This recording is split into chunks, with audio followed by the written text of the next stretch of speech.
So good afternoon, everybody. Josh Roberts, Mitigation Coordinator for Larimer County out of the Office of Emergency Management, and welcome to Planning Meeting number 2, where we're going to talk about identifying hazards. Scott Field with WSP, our consultant partner, I'll let him say hi in just a second. He's going to be emceeing the meeting for us here, but this is the Hazard Identification and Risk Assessment meeting. So as you can see on your slide, one thing I might note out here for everyone is remember to use that participation tracker form. If you're sitting in on a meeting like this with us, or if you're just reviewing some materials related to the hazard mitigation plan in this update project here at your office, at your home, if you fill out that form, capture the time you spent, that's going to help us in our in-kind value matching requirement that we have with the grant. So just wanted to tone that out for everybody. Please remember that participation tracker there. Also, we're recording this meeting. So once it's done and the days that follow, we'll, like we're doing with all the other things, we'll post these materials on our webpage so that you guys can reference them later, or that the people who aren't able to be here today can reference it later. So with that being said, Scott, I think I covered all of the admin stuff off the top here. Would you like to say hi to the group and tell me if there's anything else you want me to cover? Thanks, sir. No, I don't think we need to cover where the bathrooms are. So that's the other thing to always talk about in person meetings. So hi again, everyone. I'm Scott Field with WSP USA down the road here in Denver. And I'm going to be your host today for facilitating this meeting. I've got a number of colleagues who are going to be also presenting with us today. So for those of you who are in the kickoff meeting, hello again, and thank you for coming back. It's always good to see a few repeat offenders. For those of you who are new, welcome. Either way, I know 2 hours out of the middle of your day is a big ask. We're going to try not to waste your time. Yeah, hopefully we get something out of this. This should be, I'd love for this meeting to be a little more participatory. The kickoff meeting, for those of you who are on it, is pretty much just me talking for 90 minutes, right? This one, we really want to get your feedback. Obviously, you know, as with all virtual meetings, we do ask that you mute your mic when you're not talking, but we do want to hear from you very much. So you can use the chat feature or raise your hand, or like if you don't have your camera on, if somebody pops up on camera, that's usually a visual clue to us that someone has something to say. So I'll be trying to watch the chat as well as Josh, and we'll be trying to answer questions in there, but please feel free to jump in. Go ahead, Josh. Yeah, sorry. Absolutely. Sorry, Scott. I totally meant to just wait until you were done, but I wanted to just give Lori an opportunity if she wanted to say. Oh, yeah, absolutely. So, yep, Lori, see you on. Don't mean to put you on the spot, but I guess I will. Hey, everybody. Thanks for joining us for this. That's all I got to say. Thanks. All right. Well, so we got a lot to cover today. We're going to do some quick introductions on our end. Again, please use that participation tracker that we dropped into the chat that Josh referenced. That's our attendance. We know who was here today. I'm going to give a quick update on where we are in the planning process. Going to go over kind of what goes into the risk and vulnerability assessment part of this whole HIRA thing. And then we're going to review the identified hazards that we've talked about. That fourth bullet's going to take up about 3/4 of our time today. We want to try and go into not excruciating depth, but we're going to kind of go over, here's what we've done. Here's what was in the plan 5 years ago, which, by the way, we were the same consultant team last time around, so we're familiar with it. And then based on the updated data we've got and so forth, here's kind of what we're seeing or what the data says, but we know that the data doesn't tell the whole story, to put it mildly. So what we really want to do is we're going to say, hey, here's what we've got. Does this make sense? And then we'd really like to get some thumbs up, thumbs down, some discussion of y'all who actually live and work and play there in Larimer County to tell us what your experience says. Time permitting, we're going to briefly go over the goals of the hazard mitigation plan that were in the plan 5 years ago and talk about if we like them or want to make any revisions to them. If we don't get to that part, fine. And then we'll talk about next steps. It says question and answers, but again, please don't feel you have to wait till the end to ask a question. Please feel free to jump in wherever you have something to contribute as a question or as a comment or anything. Again, personally, I would much prefer to, if we only get through half the hazard list, but we have good discussions on all of those hazards, I consider this a win. I'd rather do that than just kind of breeze through all the slides with no discussion. So we can always talk about the other hazards another day. We have kind of front loaded the more important ones or the more significant hazards, so we can have some discussion on those. So. All right, that said, you already met Lori and Josh. Said, my name's Scott Field. I've been doing emergency management about 25, 30 years now, depending on what you're counting. Also with me, who's gonna be presenting some slides today is Chris Johnson, who's my deputy project manager. Bailey Knock and Carly Hager are two of our mitigation planners. And I believe we also have Melissa Baum on here. I apologize, Melissa, I didn't get you on the slides.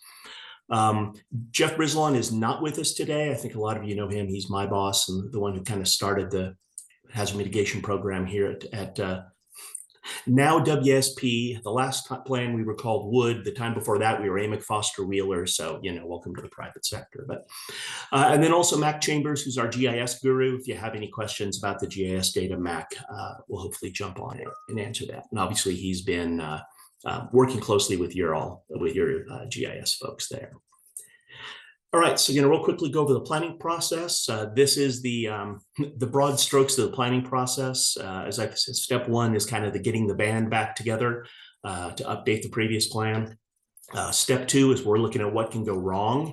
That's the focus of today's meeting. So that's where we are. You are here is step two.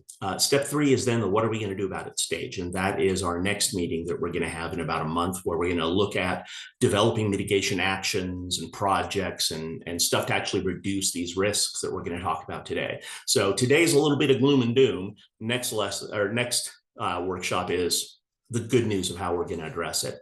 And then lastly, adopting and implementing the plan. We really want this to not just be something that sits on a shelf for 5 years until the next update. We really want this to be a living document that gets used, that is actually useful to you and gets implemented. So we'll talk about that some as well. Progress so far, we had our kickoff meeting in August, and I see a few familiar names, so at least some of you were involved in that. Since then, we've been working on the past, pulling data together. Thank you, all of you who have responded to our requests for data and GIS boundaries and assets and all that jazz. I know that was a lot of info for us to pull, but glad that we were able to get it up front. Rather than, in the middle or end of the process. So I really appreciate your help with that. We have, Josh has sent out both the plan update guide and a mitigation action tracker. And this only went to the participating jurisdictions. So if you're a stakeholder, you didn't see those, that's fine. But the plan update guide basically is updating capability assessment information and other stuff from the last plan. The mitigation action tracker is going through what are the actions in the previous plan and what have you been doing? Not what have you been doing in general. What have you been doing on these projects? Have you started them? Have you completed any of them, et cetera? We're asking for those back by November 21st. Don't feel you have to wait till then to get them into us. In fact, a couple of people have already got them in. We really appreciate that. We had an online public survey up and running, and we're going to talk about the results of that here in a minute. I put a question mark there because we never really set a closing date on it, and we don't necessarily have to have one. So we can leave that open if y'all want. We've had 73 responses so far, which is not bad. That's the link to the survey there. I know you can't exactly click on it in the Zoom presentation, but we can decide after we kind of look at the results if you think we want to do another push on that or keep it open for a while or go ahead and close it out and move on.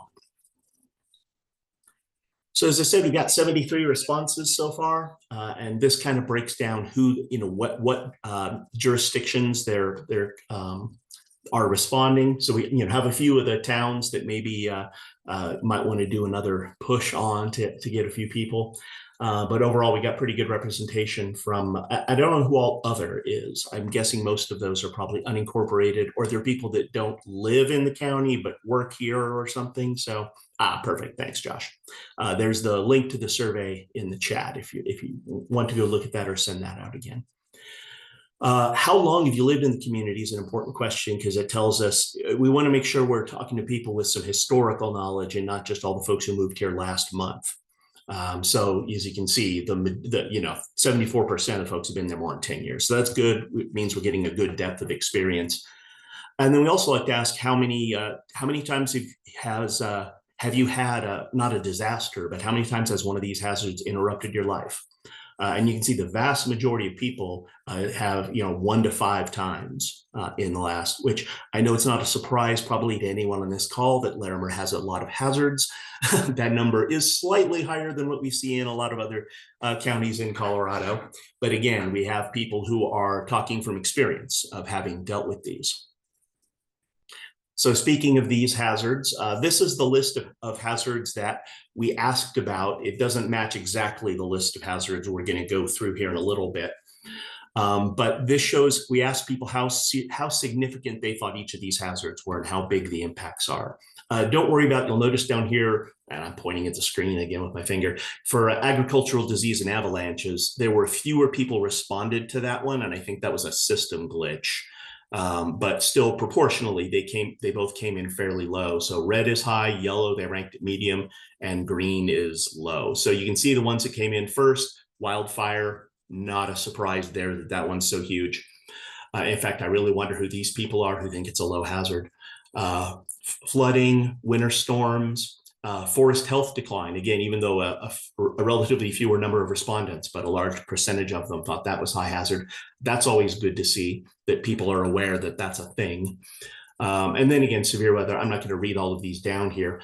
So this is, we're going to be talking about what we think the significance of each of these hazards are. We're not necessarily bound by the survey in any way, but it's good to think about what does the public consider to be a serious incident? What are they worried about? Like, is earthquake really not that big a deal, or do we just need to put out more public education around it? One that we see, and I'm actually glad to see it in the middle of the list, is dam failure usually comes in really, really low on this list. And it's a shortage of public information rather than an actual lack of risk. So I'm glad to see that in Larimer, people are aware of that risk and ranking it. So anyway, we'll revisit this, but again, when we get to looking at at ranking the hazards, just kind of keep in mind this is what your constituents are telling you. We also asked them what should we do about it, right? And we gave them a laundry list of stuff that of types of mitigation actions that we could be working on, and asked them which ones they think should be the biggest priority. Again, wildfire mitigation and forest health. Obviously, I mean, again, good to see forest health up there, and not a surprise that wildfire mitigation is as high on the list. Evacuation route development, critical facilities, and obviously these are pretty broad categories, right? On the bottom end of the list, we see things like flood insurance, residential flood mitigation, buyout of flood-prone properties. I didn't realize that was a tongue twister when I wrote it. And tornado safe rooms not coming in very high. Again, not bound by this, but at our next meeting, when we start talking about developing new ideas and strategies and mitigation actions, we'll revisit this then, and we'll take a look at just maybe give you some ideas of, again, here's kind of what the public is asking for. So that said, pause for a question. Do we want to keep, and this is for anyone, but specifically for Josh and Lori, but we want to hear what everybody else thinks too, is do we want to keep the public survey open? Do we think we can get more than 73 responses? Hey, yeah, Scott, I'm good with keeping it open. Just, I mean, Yeah. there, unless you tell me there's a reason why we need to close it now. Yeah, I think not really. No.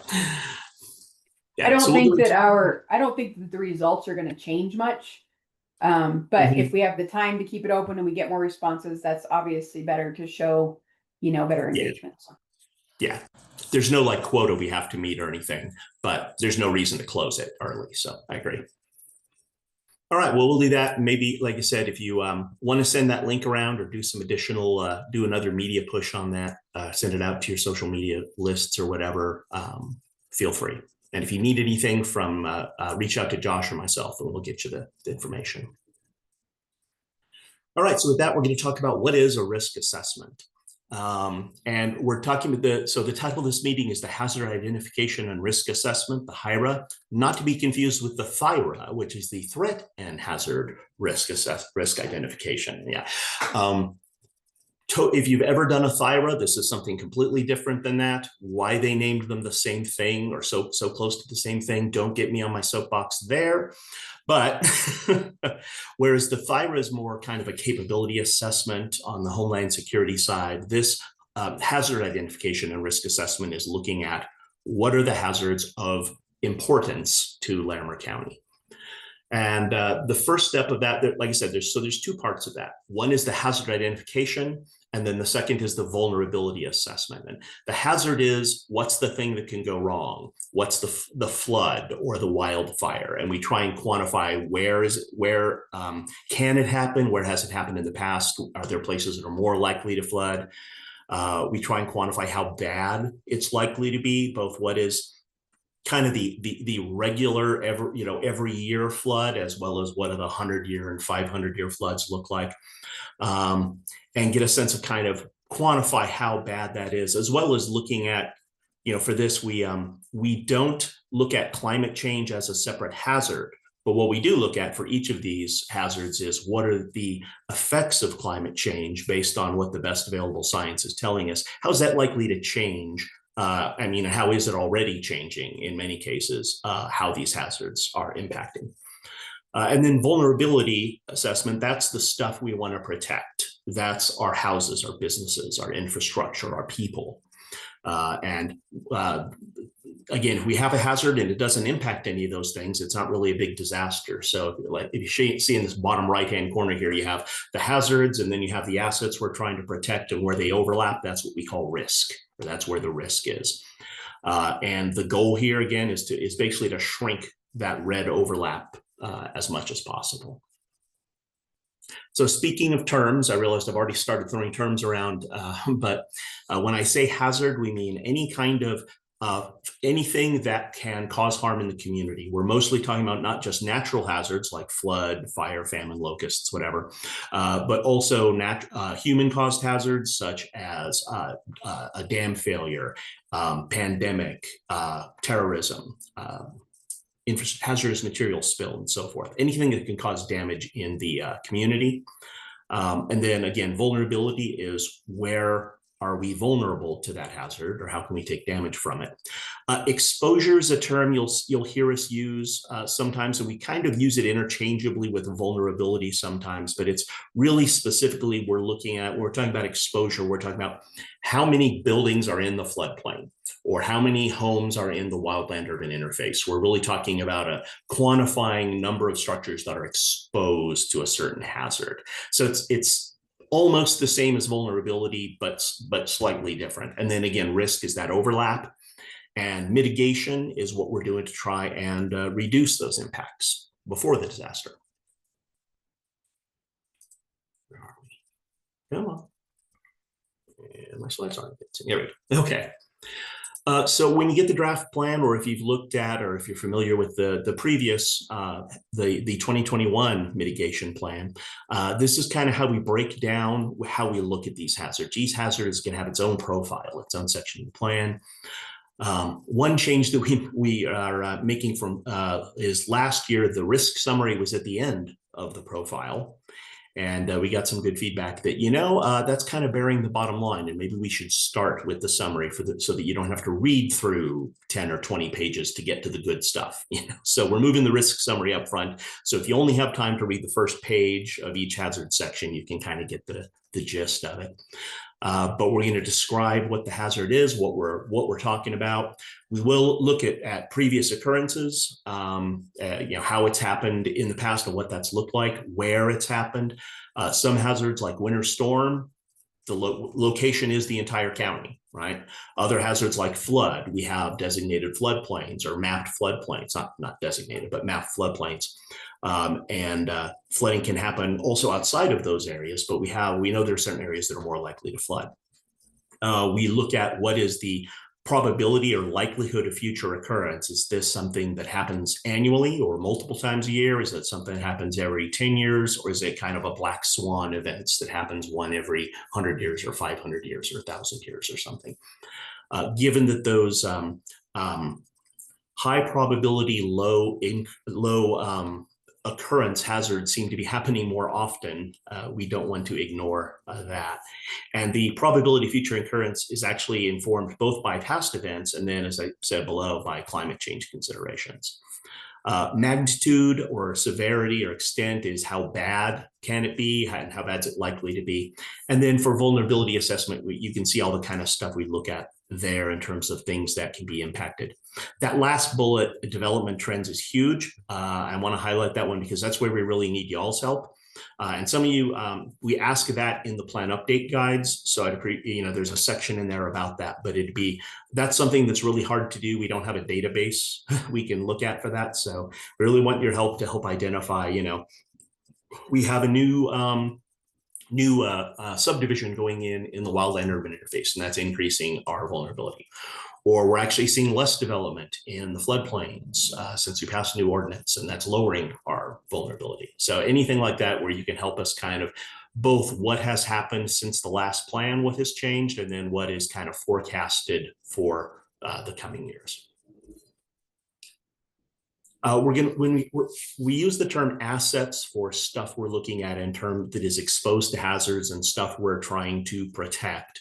Like I said on the previous slide, we talked about a bunch of them, but there's specific things we look at. Obviously, people. We want to get a sense of the population that lives, works, recreates in the county and in specific hazard areas.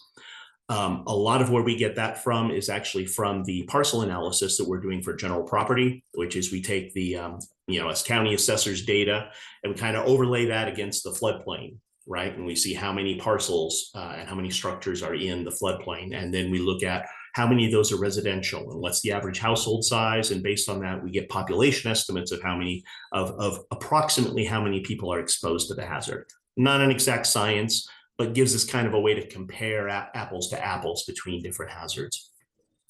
And then we also look at critical facilities and infrastructure. We generally group them into the lifelines category that FEMA has come up with. But a critical facility, or we actually use the term critical assets a lot, because critical facilities or critical infrastructure is like a defined Homeland Security term. But a critical facility is anything you think is critical. So like the example I use is,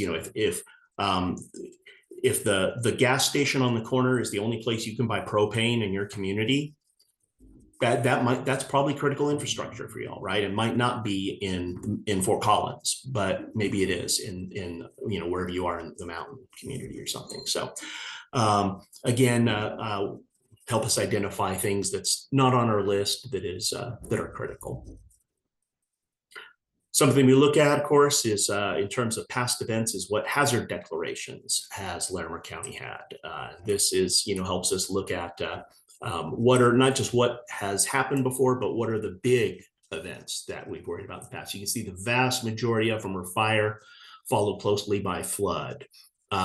Probably not too many surprises on here. Biological, we had 2 for COVID because we had the emergency declaration and the disaster declaration. Anyone want to take a guess how we got a coastal storm declaration in Colorado or in Larimer County? Lori and Josh, you can't answer.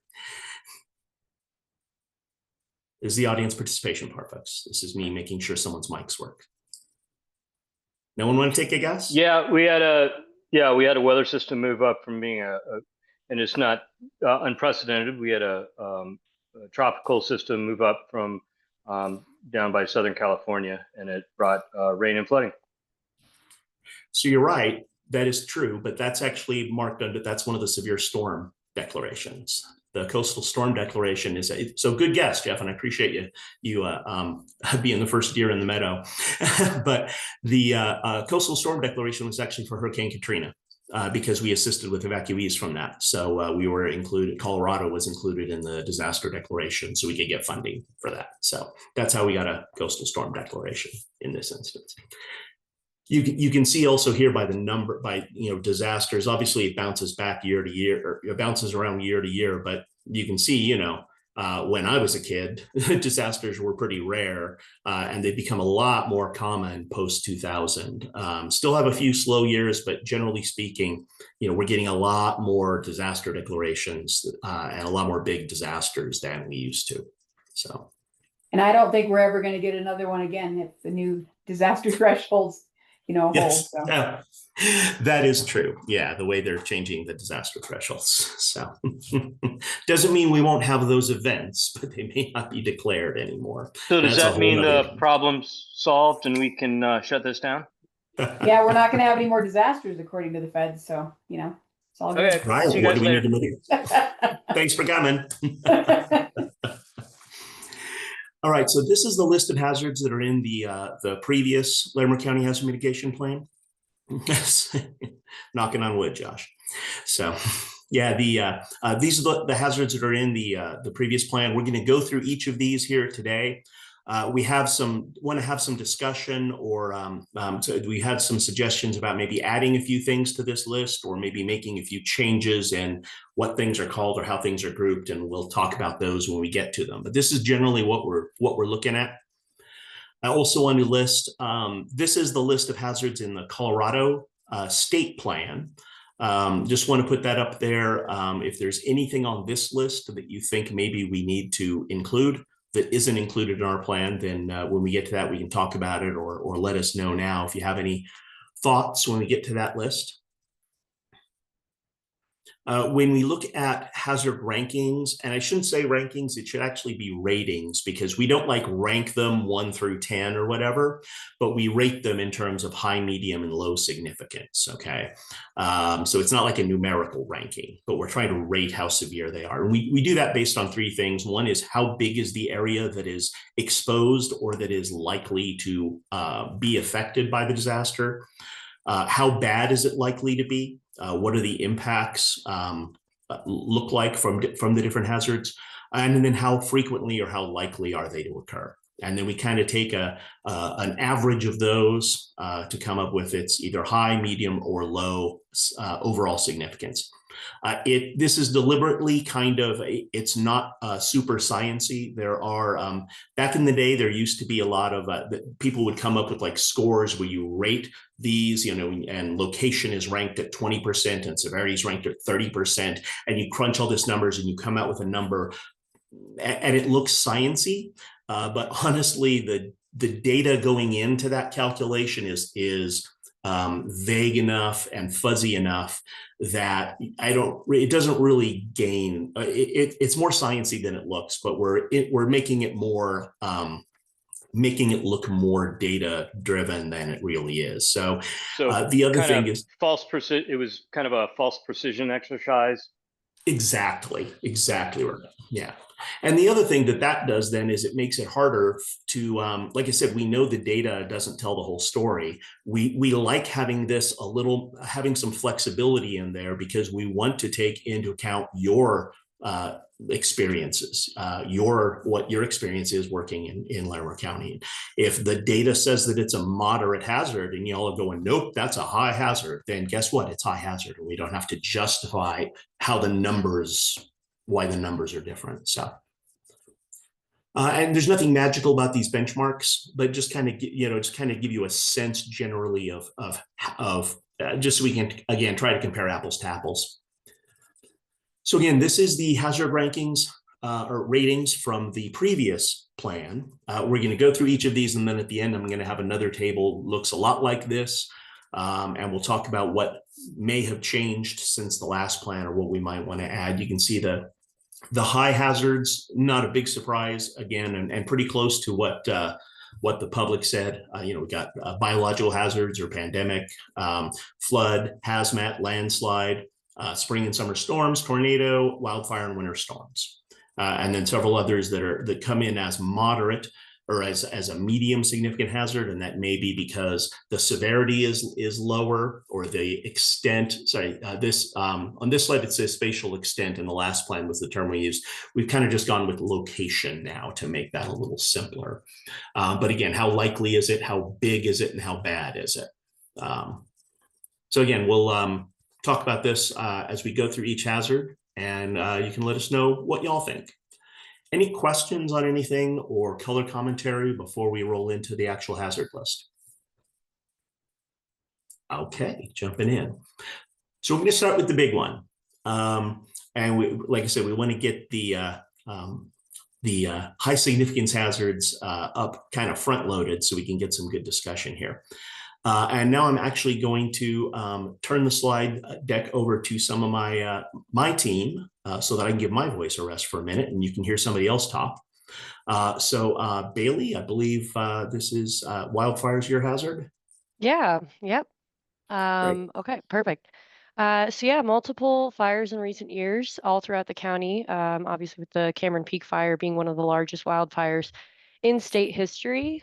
Historically, there has been a peak season, but as we've seen with nearby communities, those wildfires have been occurring throughout different times of the year. And then this map on the right just shows all of the wildfires the county has had since 1980, showing fires between 10 and 500,000 acres. And then that also includes those listed on the left there, along with the Cameron Peak Fire. Next slide, please.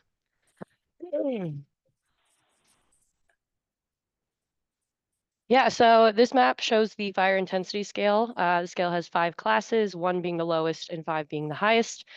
Since all areas in Colorado have the fire intensity scale calculated consistently, this allows for a comparison of areas across the entire state. And then as we can see, a majority of Larimer County has moderate to high intensity on the scale, meaning that there are significant fuel hazards and associated dangerous fire behavior throughout the entire county.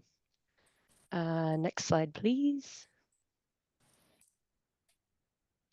So this map, we're looking at the wildland urban interface, or as we like to call it, the WUI. And this looks at the area where development is close to or within a boundary of natural terrain and fuel, so where there is high potential for wildland fires. And this area is where there's potential for wildfire to directly impact people and property. So as we can see, the WUI is found all over Larimer County and includes areas in Estes Park, Loveland, and towns like Fort Collins. Slide, please. Should be one more, perfect. All right, and then the Colorado Wildfire Resiliency Code is a set of regulations aimed at enhancing property protection within that WUI discussed on the previous slide. This one has 2 classes depending on intensity. Most of the county is in class 2 or moderate to high intensity, while the more developed areas, the towns and the cities are in class 1 or low intensity. Scott, if you don't mind, sorry, going back just one previous slide, I realized that the table is on that slide. Yeah, I forgot to move it. That's my fault. I made that. All good.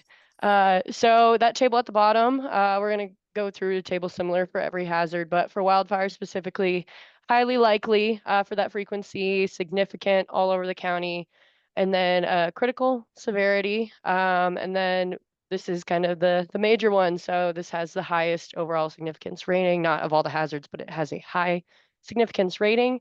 I'm going to pass it back over to Scott to kind of talk about these different maps and get your opinions on some things. Yeah, a couple. Thanks, Bailey. So some of these maps you've probably heard, or a lot of you have probably heard of this the Colorado Wildfire Resiliency Code, which has been passed by the legislature. It hasn't gone into effect yet, so like this is a preliminary map.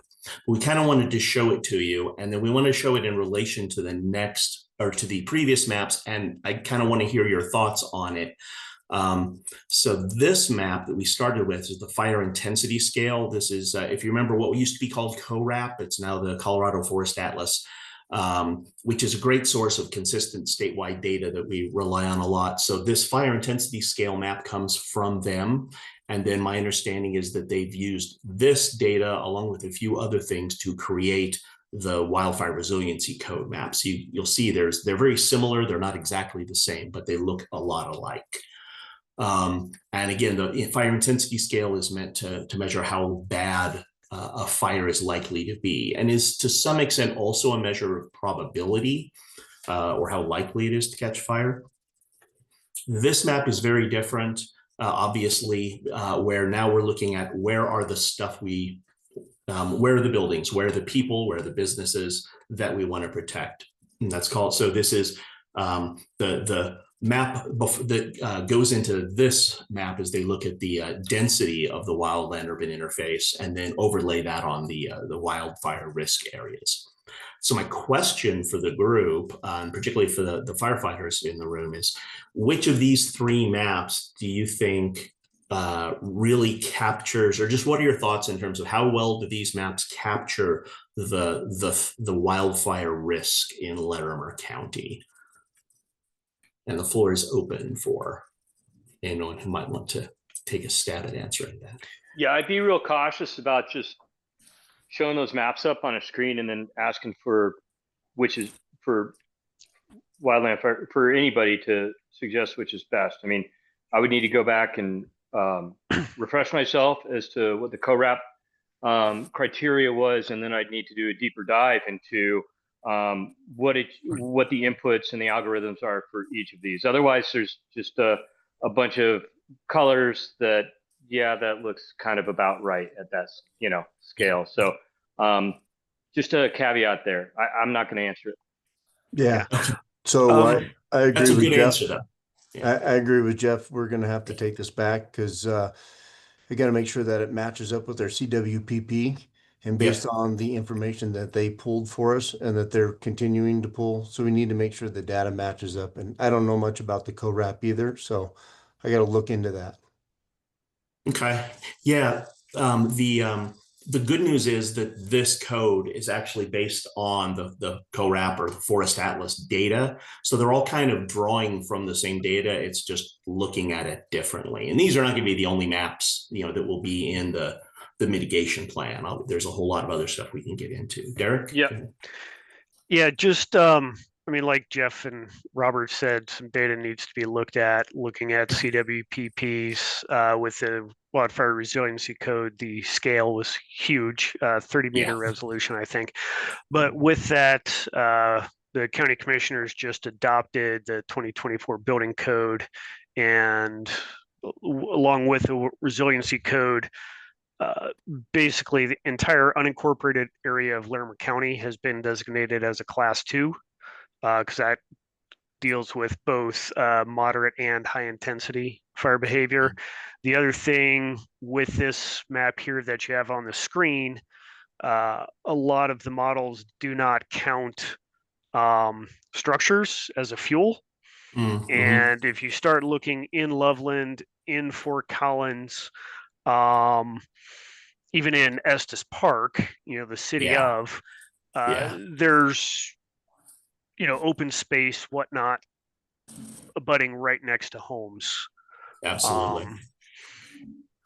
So yeah. No, that's a really good point, Derek. And Derek he makes a great point. They actually did reduce the resolution of these because they said they were trying to make it simpler. And what they did was in my estimation, they made it coarser instead. They used surrounding pixels to change the value of certain pixels within an area. So they were trying to smooth the edges, but what that does is it makes it, it takes a model which is already imprecise and makes it even coarser. So personally, I'm not wild about the code maps just on that alone. Yeah. And then another thing too is more holistically though, I think we're going to need several maps to tell the story. I think we do want one that shows wildland fire behavior in vegetative fuels. We have to recognize that is excluding structures because that is just on the cusp of being modeled. And then we do want ones that include, threat to structures as well. So. No, great point, Joe. John, go ahead. Yeah, I was just going to add to what Derek said, and I agree with Derek that in Estes Park, you can see there's this hole in the middle where it says we don't have a lot of risk, and we all know better than that up here. So the good thing about the code is you can adopt a more stringent map, and that's what we'll be pushing to do, is use our CWPP mapping for that code when we adopt it. So wish us luck in that success, but I don't see how any of Estes Park could not be at least a moderate intensity hazard. Right. Yeah. Yeah. And that's a really good point. And like you mentioned, the idea that urban areas also have fuel in them is kind of I mean, it's not a new idea, but I mean, we have plans that we wrote even just, 5 years ago where the gray area here was labeled unburnable. Yeah, that's not a good look because we now know that is very much not the case. The whole urban conflagration idea is something that obviously in recent years has become much more important, and the models haven't really caught up yet. Any other thoughts or comments on these maps? That's great discussion, and that's kind of what I was. You're saying what I was pretty much thinking was the case, but it's really good to hear it from the professionals. Anyone else? This is Mac. I want to kind of speak up a little bit. Yeah. Mac's our GIS guy, if you don't remember. Yeah. Go ahead. So, yeah, thank you. This is just a screenshot off of the viewer, off the map. So I don't actually have access to this layer if we wanted to use it. But I do have the Forest Atlas data, and we were going to do analysis on the intensity and the WUI risk, just because that's what we have at hand. But if there's something from the CWPP for the county that you guys want us to use, please provide that, and we can pivot in that direction. Yeah, good. Thanks, Mac. And as we noted, there's a lot of data in the Forest Atlas. So there's stuff on not just burn intensity, but flame length and fuels and terrain difficulty and all that stuff that is really useful. So even assuming this code, the resiliency code, which I think is a step in the right direction, although, imperfectly, and I see why they wanted to, quote unquote, smooth it out to make it easier from a regulatory standpoint. But, we're not bound by this from a mitigation standpoint, right? There's nothing saying that we can't do a mitigation project in a class 1 area.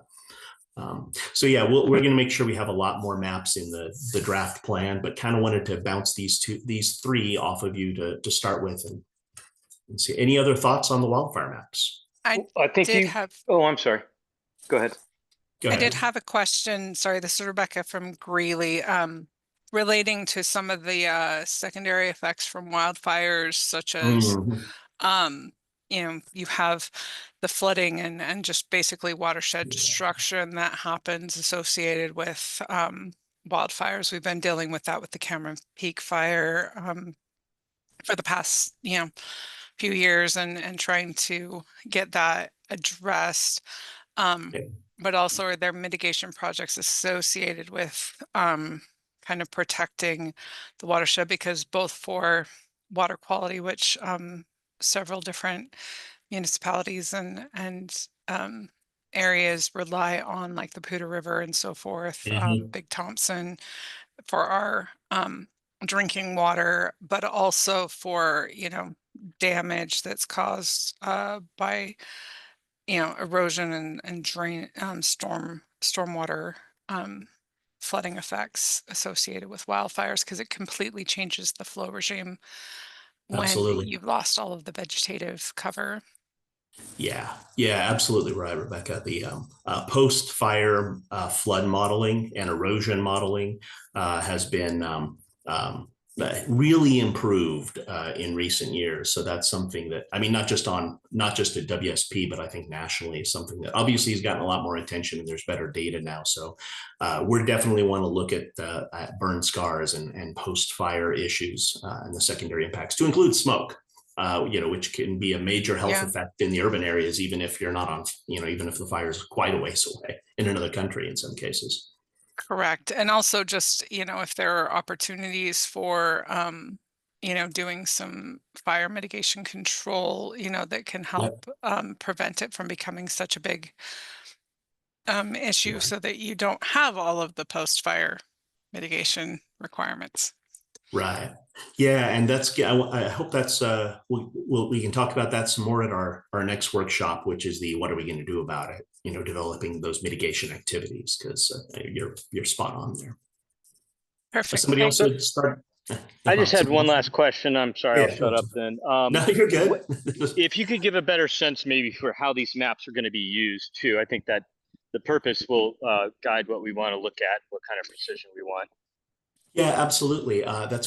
You're right. I didn't really do that. So, Mac, do you want to? Well, I won't put Mac on the spot. But basically, so we'll have the maps in the plan for reference, right? So you'll have multiple maps in there you can look at. But then, typically looking at the wildfire risk and/or WUI risk maps. Then we run an analysis based on that, and this is where we overlay the parcel layers from the assessor's office and the home building data. We overlay that then on the wildfire risk maps to look at what kind of homes and critical infrastructure are in those at-risk areas, how many residences are in highest risk areas, and how many different types of critical infrastructure are located in these different categories. Does that make sense? Matt, did I totally screw that up? No, we're just these are the hazard layers we have available to us. We're going to summarize values and population at potential risk to these hazards. So, Thank you. Thanks. Thank you. Thanks, Jeff. Josh? Yeah, I think it might be helpful for everybody. Really, I think what we're on about here is we want to describe the hazard. And in this case, it's the wildfire hazard. And so the maps can be used to just describe that hazard at a general sort of level. And then, the exercise of getting everyone's values at risk or those assets at risk that Scott's talking about, it's really just as simple as sort of stacking those up on the same map so that we can see where that asset might be with respect to the hazard. So I don't think, Scott, and on this, I think and as was pointed out by, the team here, Forest Atlas has a ton of different, even without just the Forest Atlas, we're blessed in our area to have a lot of different modeling with respect to the wildfire hazard, description of it, or risk in general. In our area. So I think what we're on about with this plan is to just do some kind of baseline level general description of the wildfire hazard. And so I think some of those things that have been identified there on the Forest Atlas, I think they're going to work. So it just as a general sort of description of that hazard. But Jeff, to answer your question, I think really that's what we're trying to do is just a baseline generally describe the hazard. Right. And also try and identify some areas that might help you prioritize what kind of actions you want to do and where you might want to locate them. And again, for most of you in the fire service, you already know what are the areas that are at risk. But there might be one of the maps you look at and say, oh, I hadn't thought about that, or I didn't realize that area was a higher risk than this area, and so forth. None of that's binding. Again, nothing in this plan is going to tie your hands against doing anything. We're just hoping it can get a few ideas. And again, a lot of the analysis is an attempt to kind of give an apples to apples comparison between hazards to give a sense, okay, how much time and effort and money should we be spending on wildfire mitigation as opposed to flood mitigation? Obviously, we want to do both, but just kind of help quantify the difference between the hazards, if that makes sense. All right, great discussion, everyone. Thank you. Really, that was fantastic. Appreciate you all jumping in. So I think next we're going to talk about flooding. And I think Chris, is this you? No, it's actually Carly. Carly, thank you. Yes, Yeah. Go ahead. Yeah. Okay, so next up we have flood. And as many of you guys might know, flood has the ability to lead to property damage, which can result in deaths or injuries in the planning area. So according to NCEI, since 1986, there have actually been 83 flood events in Lamar County with over $300 million in property damage and nearly $440,000 in crop damages. So some of the more notable streams in the county in terms of flooding is going to be the Big Thompson River, Spring Creek, Fall River, and the Little Thompson River and its tributaries. And there's actually been 7 federally declared flood disasters in Larimer County since 1969. Big Thompson River being one of the most significant and deadliest flood disasters in the state's history, and that happened in 1976. And then we can slide on over to the next slide. And here's just a list of those federally declared disasters in the county. Yeah. Perfect. And then here we have Lamar County FEMA flood hazards, and this includes the preliminary map of data where available. And as you can maybe able to see there, the red dots show the flood events that have happened from 2004 to 2024. And the blue line shows the 1% annual chance flood, also known as the 100-year flood. And the teal area shows the 0.2% annual flood chance, also known as the 500-year flood. So that's what this map here is showing. And then we can move to the next slide. Just to jump in as a comment, obviously most of these a lot of these floods are not point events. So, we're not saying the flooding was confined to that little dot. That's just kind of a, center, the lat long that they gave for the event. So where are we? Hey, this Mac again. Can you go back to that map real quick? Oh, yep. Yeah. So I just wanted to give the team a heads up. I clipped out the effective areas where preliminary mapping has been published by FEMA. And so I have that, we have that cited. If there's any issues with the preliminary data that FEMA has provided, please let us know, or if you know anything that's going to change. So. Right. And also important to remember that, because the preliminary maps haven't been published, this isn't regulatory here that we're talking about at this point. I don't know what the time frame is to adopt those, but we try and use best available data, but it's kind of a work in progress. So thanks, Mac. Good reminder. Yeah, thank you, Mac. Thanks, Scott, also. Okay, and then here we're going to have the Lamar County NFIP statistics. So basically this is showing the total premiums in each jurisdiction, the number of policies, total coverage, and then total claim and paid since 1978. So this is up to date and recent data as well. Then you can move to the next slide. So then this table here was actually taken from the previous plan, but what it's going to show you is the parcel analysis. So the parcels that are exposed to the 1% annual chance flooding in Larimer County. So we'll have this up to date in the H&P this round. Right. So this goes back to the question earlier about what are we going to use these maps for? Is we're going to do this for wildfire, flood, dam failure, for any of the hazards that have like geographically identified things. We'll look at what are the properties that are at risk, and then infrastructure. Go ahead. Okay, thank you. And then yes. Okay. So then lastly here, we have the critical facilities at risk to the 1% flood hazard in the planning area. And this was also taken from the previous plan, but based on these factors here, and we'll discuss more in the plan, we've continued to rate this hazard as a high, and we've also decided to lower the severity rating from catastrophic to critical for this update. Is this something you all agree with or feel that we should change any ratings? Yeah, so the question here again, and this is at this point a recommendation from the contractor. Y'all tell us if it makes sense or not. But looking just kind of at the values that have been lost, obviously it's, doesn't change the overall significance of this as high, but if you kind of go back to those benchmarks we had on the previous slide, most of the flooding we've had, other than like the Big Thompson and a handful of others, are bad, but they're not like wipe out the entire city bad. So we think critical maybe captures that better than catastrophic. Let us know what you think. Go ahead. This is Lori. So if we're talking about critical infrastructure facilities or critical facilities, those might be two different things. But also, like I was looking there at Loveland, and I'm certain that Robert would probably agree with me that there's a ton of water infrastructure along the Big Thompson River. And so that would be at risk of that 1% flood hazard. And then I don't know how we address Greeley too, because Greeley isn't part of Larimer County, but they have a bunch of their water infrastructure in our Yeah. county that is critical. So I don't know Mhm. how if we make that critical infrastructure facilities, it might be easier, or if it's critical facilities, we need to better define what are we looking at here? Because I know that those numbers are very low compared to what we've seen in previous disasters. Yeah, and again, this is 5 years ago's analysis. We think we have better data this time around. We just haven't got that analysis done in time, but good point. Matt?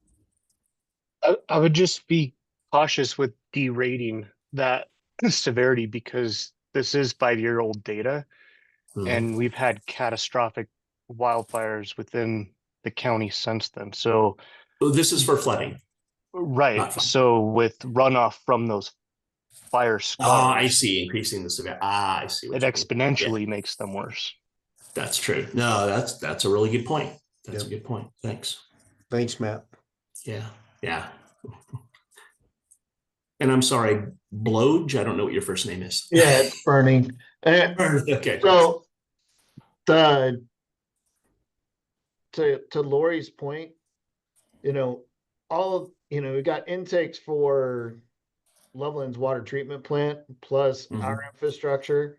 So yeah, any flooding, any runoff issues post fire, those are severe impacts to Loveland's water quality. And the same can be said for certain parts of the Pooter, and the intakes. And going to Lori's point, that's Greeley takes water out of the Pooter as well. Right. So it's a very serious impact, and results in a lot of economic loss. And not to mention just the water quality that goes along with that. Right. Yeah. So also when we look at this, I know you got power kind of across the board, not just Fort Collins. Gotcha. Yeah. Thanks. But you also got your power, you got fiber optic now that runs our 911 system. We wash out any of those power lines or power poles that carry that stuff. That's a significant issue for us. Cool. Yeah. Thanks, Robert. And I know that they're getting ready to do some work to try to alleviate some of the low-lying roads, but the Thompson does flow underneath major north-south thoroughfares. Oh yeah. And could cause a lot of issues just traffic-wise and getting resources north to south or south to the north, depending on the situation. Totally. That makes sense. Jody, you've got your hand up. I was just going to say from a, yes, Loveland has several critical, not just in the Big Thompson River floodplain, but we also have, there's another watershed that should it flood that comes from Pinewood Reservoir, it could catastrophically impact our public works and utilities service center building with our fuel island. And that would have a pretty significant impact on city operations. So it's more than just the Big Thompson that could flood and cause severe issues in the community. Definitely. But these have, they would definitely hit critical infrastructure for us. Right. And I see your hand up, Mac, but the data we've got, you're really fortunate in Larimer County that Larimer OEM has built out the Cascarded database, actually with help from a different side of WSP. So we have really good infrastructure data on not just individual facilities, but the connections between different facilities. So like I said, we haven't finished running this analysis for 2026, but these numbers I think will be a lot more solid once we do. But your points are all well taken. And if I can summarize the sense of the room, it seems like lowering the severity is an unpopular suggestion, and we will. I kind of thought it might be, but like I said, I wanted to have the conversation. So thanks. Anyone have any other thoughts on flooding? Mac, were you going to say that, or do you have anything else to add? Yeah, I was just going to elaborate, but go ahead. Whoever's talking. Oh, sorry. I'm more in line with the WSP recommendation. I hear your distinction between critical and catastrophic, and I got no problem with that. Okay, thanks. Anyone else? Yeah, So I just wanted to elaborate. This was it was probably good to show this table, even though it may not be accurate, just to get a reaction from everybody. And I appreciate the Matt, your glare at the at the end of your screen there. I was like, yeah, that's valid. Um, One thing we're not really capturing, and it's a good point to be brought up, is some of this water infrastructure, like in uh, ins and out, pipelines and culverts and all this stuff. We're mainly looking at structures like, fire departments, police departments, government facilities. But that's definitely something that we should kind of gloss over or mention in our plan. Yeah. Also, every 5 years when we do these plans, the data increases and it gets better. And I really hope that the new analysis that I come out with is going to be more reflective of risk instead of 23 for the whole county at risk to 1%. I don't agree with this. Yeah. And also all jurisdictions aren't even labeled in this table. So that'll be a little bit of a difference as well. So For sure.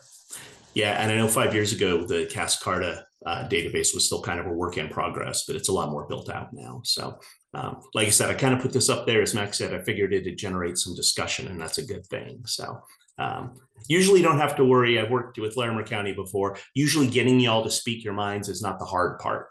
And that's a good thing. I'd much rather have that than, sometimes we'll do these meetings and we just get crickets when we ask for feedback. So I really appreciate y'all having opinions. Anything else on flood before we move on? This is Taryn. Yeah. I'm probably biased since I'm the floodplain manager, but since our predicted chance of flood hasn't actually decreased, I would just be cautious of lowering that severity if we don't think our risk has actually decreased since 2021. Oh, fair point. Yeah. I will say, by the way, there's nothing, again, as I said, there's nothing magic about these rankings. It's not like, if we call the severity critical instead of catastrophic, you don't lose funding for it, right? We're just trying to get a comparison between things. But I think it's a really good point. So we will move that back to catastrophic. All right, we're about an hour in and actually about halfway through the slide deck. So that's actually really good. Let's jump in now and talk about dam inundation. And again, I don't have the list in front of me of who has what hazards. It's still me. Perfect. All right. So next up, we have dam inundation. So according to the National Inventory of Dams, there's actually 64 high hazard dams in the county, 30 significant, and then 61 low hazard dams. Larimer County actually has the highest number of high hazard dams in the state, and Fort Collins and the unincorporated counties contain the largest population at risk to a dam failure, as well as the highest number of parcels and total values exposed. So as you can see, this map here actually shows us the dams in the counties, and you can see the amount of high hazard and significant dams in the area. The high are being shown by the little red triangle, and then the orange ones are the significant dams. You want to real quickly explain high versus significant hazard potential and what that means? Or do you want me to do it? You go right on ahead, Scott. Didn't mean to put you on the spot. So this is a measure that both nationally and that the Colorado Dam Safety Bureau uses of the potential severity if a dam were to fail. It's not a measure of likelihood that it's failed. There's a separate condition ranking. But short version, high hazard means there are people downstream whose lives could be put at risk if the dam fails. Significant hazard means there's property at risk, but probably no people. Obviously, you can't guarantee that, right? Somebody could be fishing there that day. And then low hazard generally means just what it sounds like, is that there's not a lot downstream from there that we're worried about. Broad brushes, but that kind of is the general sense of what those terms mean. Thanks, Scott. You explained that very well. You can go and move to the next slide. Perfect. So this here shows Larimer County dam inundation, and again, you can see the high significant and then just significant hazard dams in the area, and then also the yellow circles are going to show your federally owned dams. So we have continued to rate this hazard as a medium. We kept it the same as the last plan. Is this something you all agree with or would consider changing? So my color commentary on this slide is two things. One is a lot of those federally owned dams, we don't necessarily have inundation data for them. So this model is not complete. So you'll notice where a lot of the federal dams are, there's no inundation downstream. That's not because there's no water, it's because we don't have the data. And that's a whole nother story. The other thing I would note is, well, one, this is what would happen if every dam failed at the same time. Obviously, that's not a super likely scenario, but we'll turn all this the map or the GIS data over to the county, so that if you get word that this dam here is having an incident, you can pull up just that the inundation layer for just that dam. Lastly, you'll notice this says for official use only here. This is a change since last time. The state has asked us, and we're going to call it an ask, to not put dam inundation maps or condition ratings in a public document, which is what the hazard mitigation plan is. So particularly that's a concern from the dam owners, that they don't want to give people the perception that their dams are unsafe. We're doing this analysis. We will include these maps in a not for public release appendix, but they won't be in the main part of the base plan, just so you're aware of that. Thoughts, questions, comments, concerns on dams? Yeah, go ahead, Mark. As one of the dam operators and dam owners, it's not that we don't want this out there so people think that things can fail. We don't want to give anybody that has bad intentions an idea of what they could do. Right? It's Fair. Not just because they could fail. It's a security measure as well. Fair, yeah, that's fair. Sorry, I didn't mean to put words in your mouth. Other thoughts or comments on dams?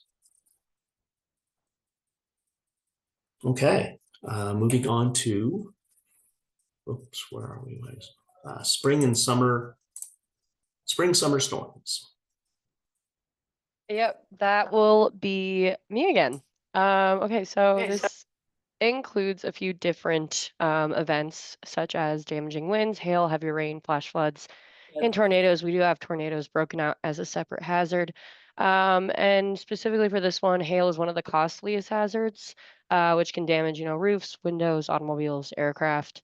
And then also crops and livestock are definitely affected by it. And then roadway flooding, down trees, power outages from wind and lightning, all things we've experienced in the summertime. So definitely important to note. If you look at the right, you can see that total lightning density in the US. We also have that for Colorado as well. So we will be including that. And then the map shows hail occurrences from 1955 to last year. So as we can see, hail happens quite a bit in Larimer County, especially in those developed areas and towns. So next slide, please.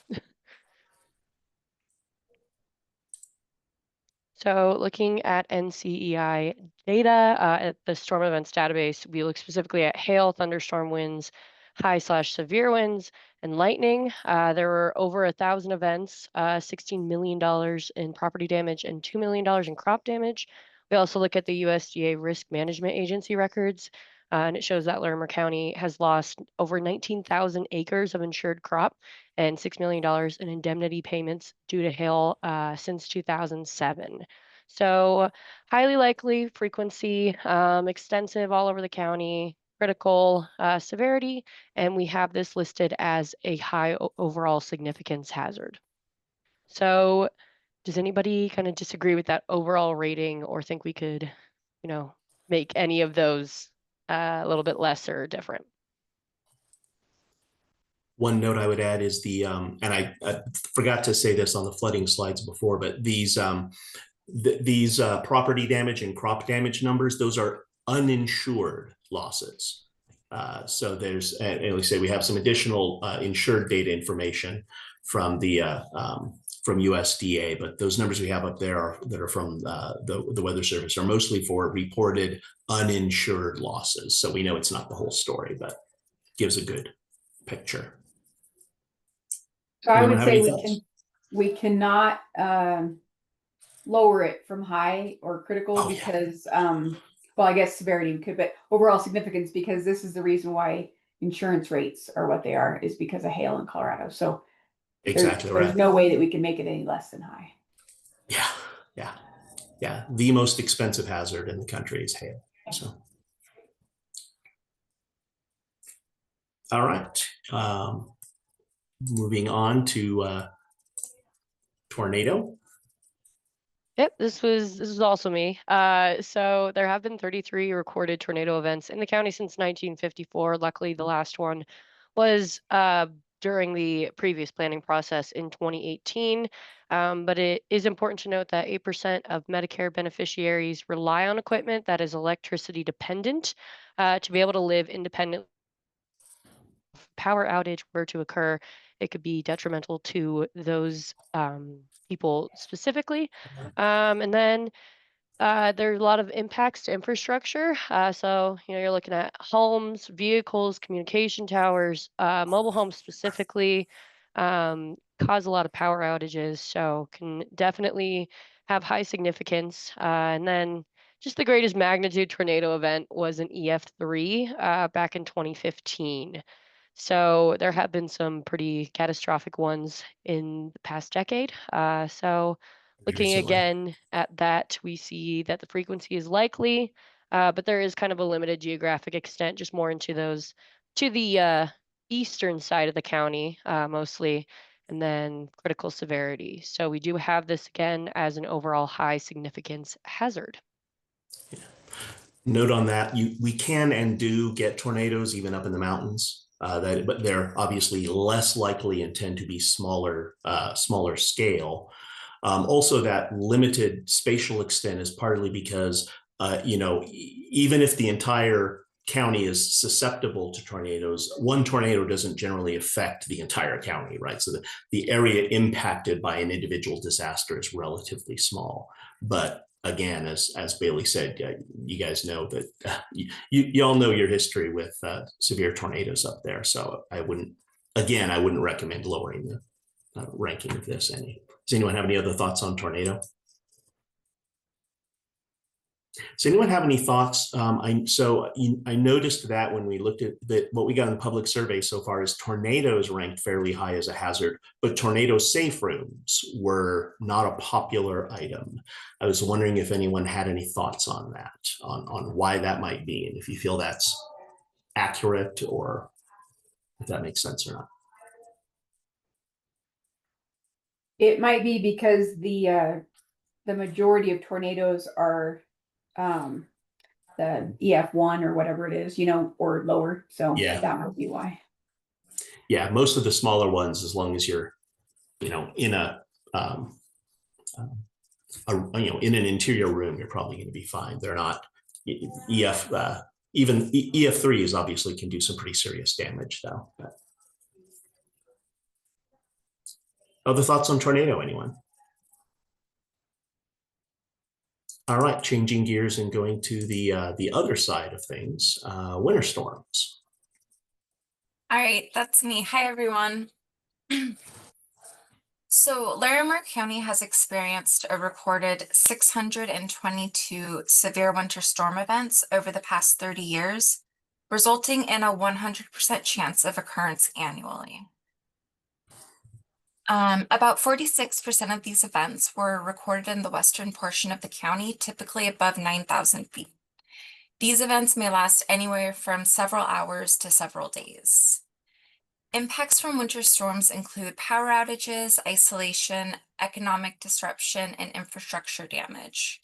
Typical damages include snow loads on roofs, power line damage, and vehicle accidents, with older and flat-roofed structures being most at risk.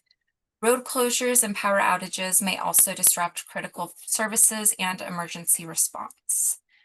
Those most affected by these impacts include senior citizens, who make up 17% of the population, disabled individuals who make up 10% of the population, and first responders.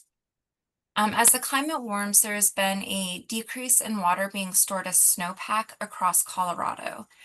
As more intense precipitation occurs over shorter periods, in addition to there being an increase in heavy rain and snow events, there may also be an increase in rain on snow events, where rain falls onto existing snowpack, melting it quickly and causing mass runoffs. So due to the frequency, spatial extent, and severity of this hazard, it has been determined to be a high significance hazard. Is that news to anyone that you get a lot of winter storms in Larimer County? I hope not. Although that does bring up a point. It's real easy for those of us who grew up in this region or who've been here a while to kind of take a lot of snow for granted. But one, as Melissa pointed out, is, for me, if the power goes out for, a day, that's an inconvenience, right? But for a lot of people, if the power's out for a few hours and they don't have oxygen, or they can't get around, they're no longer able to live independently, it can become a very serious matter very, very quickly. The other thing I would point out, there was something else I was going to say, and I don't remember what it was, so I'm going to pass the football to Lori. Hey, I was wondering, do you guys have any data to show if the severity of winter storms or frequency has increased or decreased due to climate change over time? Yes, the data is very, very fuzzy. Oh, okay. But there is some indication that is happening and is likely to get worse. I don't know the numbers specifically for Larimer, but we can look at that. There's a number of ways that they measure severity, partly just, looking at the list of rankings, how many are we getting more blizzards, which is more severe storms. Maybe it's the same number of storms, but instead of just winter storms, now they're blizzards and so forth. So there are things we can look at. We look at annual snowfall and so forth. So yeah, we'll look at that. It does seem like it's increasing. But at the same time, while the number of severe weather events are maybe increasing, the actual snowpack in many cases is decreasing, which is bad news, for water and for fire season. So it kind of depends. We were talking to some other jurisdictions recently, and we were agreeing, over time, if you've lived in Colorado long enough, the number of storms has been decreasing, but the severity of the storms we have is increasing.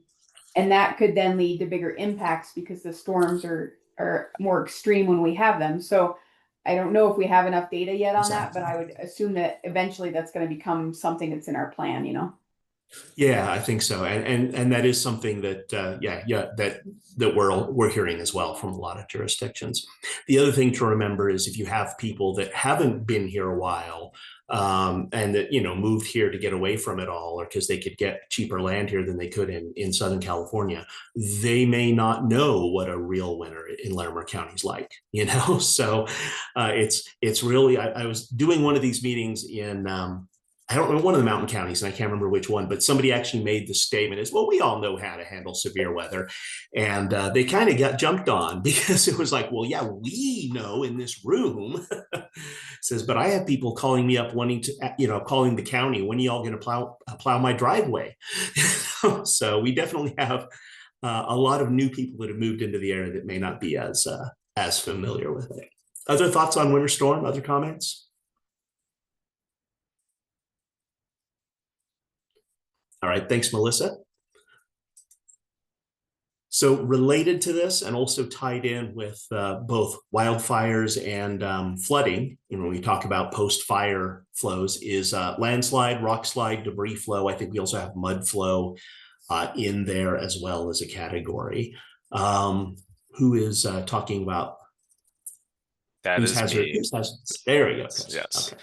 So, hi everybody, this is Chris. I have landslide, rock slide, and debris flow here. So landslide is just, for the purposes of this plan, a general term for a variety of mass movement processes that generate a downslope movement of soil, rock, vegetation, whatever else may be caught in them. For the purposes of this plan, again, the term landslide can include debris flow and rock fall. I think right now we have it listed as just those, but if we want to include mud flow in there as well, we can add that. So these are common in the mountainous areas of the county whenever there's steep or unstable slopes, specifically areas like along Highway 14 or in the strike ridges along the foothills. Rockfall events are typically much smaller, often occurring during freeze-thaw cycles when the surrounding soils that hold rocks in place are shifting with the shrinking and expanding effect of the soil's moisture content. This causes individual rocks to come loose and tumble down down hillsides. And then finally, debris flow, which again, we were talking about a lot earlier, is a very common occurrence following large fires. Burn scars are susceptible to heavy erosion without that vegetation left in place to help hold the slope up. So a debris flow doesn't need a long rain or a saturated slope. It can start on a completely dry slope after only a few minutes of heavy rain. Technically speaking, the distinction is if more than half of the solids in the mass movement are larger than grains of sand, so things like rocks, stones, boulders, that is technically a debris flow. Each of these subhazards has numerous potential impacts. Things like, temporary dams and can happen when landslides block streams, and then subsequent flooding issues, direct property and infrastructure damage, roadway blockages or destruction, injuries and death, downstream pollution are all concerns. Next slide here. So there have been at least 14 recorded past landslide events, likely many more, ones that happen, way off in the mountains where people aren't around are probably not going to be as recorded as often. But the most recent notable one was July 2021 and those series of debris flows following the Cameron Peak fire. The large burn scars left behind triggered pretty significant debris flows in the Poudre Canyon near Rustic. That resulted in at least 3 people being killed and a lot of damage along Highway 14. Landslides is one of those hazards where finding comprehensive records of past ones are very, very difficult to come by. Unlike a lot of the other hazards we look at, there's really no one comprehensive database. So typically we have to rely on either news stories, past hazard mitigation plans, or local knowledge to find about, past events. So we just want to tap that local knowledge in this room and see if any of you have other recent notable events we should know about and put in the plan. Yeah. Lori? Hey, I think I heard Eric Tracy on the line, and it was either him or Mark Peterson I was talking to about how we shouldn't classify what happened in the Poudre Canyon and in Sheep Creek as a debris flow. Was that you, Eric? Or was that somebody else? I don't remember having that conversation. It may have been Mark. Okay. So I don't know if that's something to consider, but because it wasn't really a debris flow, I guess it wasn't classified as a debris flow, even though we call it a debris flow. So anyway, I wanted to bring that up. We can get some clarification from Mark. He's our kind of our hydrology expert for the county. Okay. And then also in either June or July of 2021, we had another one that killed 2 people. So if we're gonna have the July one on here for 2021, we should also list the second one that had also some fatalities. Okay. We'll find some data on that. Would you say, if we're not calling it a debris flow, was it considered more of a mudslide, a flash flood? That's where I'm gonna have Mark tell me whatever term he wanted us to Okay. use. So it would still fall in this category, I think. But I think the way that we describe it, I would like to get his input on that, because if it was him, somebody had very strong opinions about us calling it a debris flow. So I want to make sure I'm getting the right terminology. Fair enough. When it comes to flood insurance purposes, the definition between, a mud flow or a flood can mean the difference between insurance covering it or not. So I think that may have been where he was going with being careful about what you call it. Yeah, that's an excellent point, Eric. In some cases, some cases it's just semantics, but words matter. So that's a really good point. Yeah. We'll make sure we get some, we'll look up that June 2021 event and get some information on it. Yeah, so also, of course, there's several related hazards, wildfire, earthquake, flooding, like that we've already mentioned. Here are a couple other maps showing on the left-hand side some areas, according to Colorado Geological Survey, that are more susceptible to rock falls, and also areas on the right that are mapped as unstable or potentially unstable slopes. Again, a lot of these are concentrated along the foothills and along Highway 14 and other roadways in the mountains where impacts are more likely and where people are more likely. So we had that one rated as a likely occurrence, limited extent, but potentially critical severity and overall high from the previous plan. Are there any changes we want to note? A clarification on this. So Chris said there's not as good a data for this. A lot of the other, like the weather event data, National Weather Service keeps great records, right?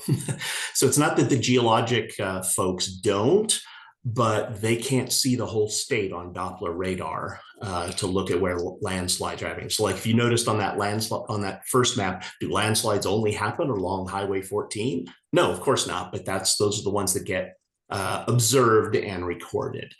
Similarly, you can see on the unstable slopes map, if some of those, like the risk stops in a straight line in a 90-degree corner here, well, that's because that's where they stopped mapping.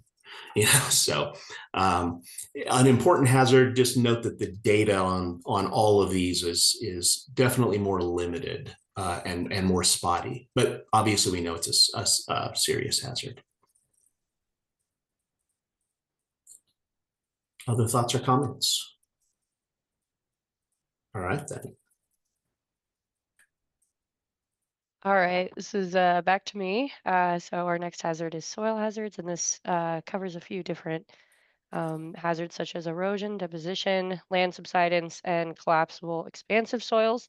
So all of these can occur gradually over many years or abruptly, as shown in that photo on the right in Fort Collins. And several events have occurred with limited history available. And then there's not a central reporting location for these hazards, but they are obviously occurring all over the county. So next slide.